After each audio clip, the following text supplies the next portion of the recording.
Morning, Botai. Like we spoke about yesterday, the period of Sefirat Omer is a time of intense Kedusha. There are heavy Kabbalistic concepts associated with each one of the days of Sefirat Omer, different Sefirot, different ways that a person can grow in Torah and Avodat Hashem. People sometimes confuse these days with those days preceding Tisha B'Av, and they're very different.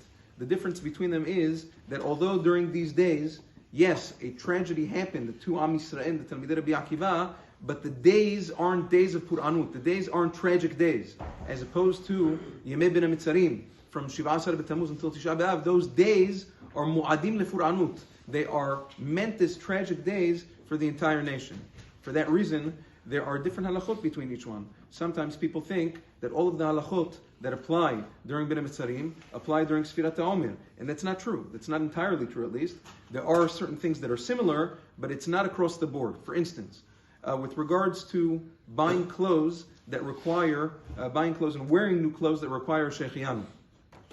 La'alacha, there's a machloket poskim whether or not a person has to be machmir about Shechianu during this time that wearing new clothes. Many poskim say it's completely permissible. The only reason why a person's not supposed to do it during Ben HaMitzarim is like Maran Shulchan Aruch writes in Siman Tav Kuf Nun Aleph, is because the days are meant as bad days. So what are you saying? When it's a bad time. But Sefirat Omer is not a bad time. So therefore, according to the letter of the law, it's mutar.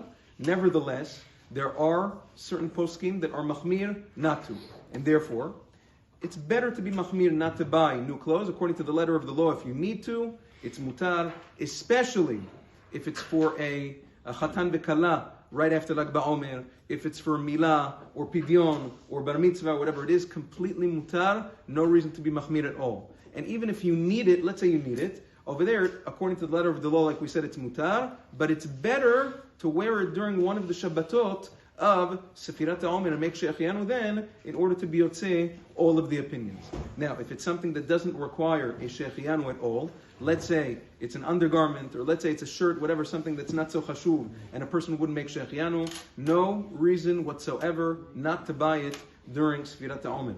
Also, what about with regards to a new fruit? A person has a new fruit to make Shechianu. Unlike another thing, unlike Yemei Ben HaMitzarim, unlike by Tisha B'Av, it is completely mutar to make Shechianu on a new fruit during Sefirat Omer, and you don't only have to wait until Shabbat. So that's with regards to that. Yom Tov, Atzlacha Rabbah.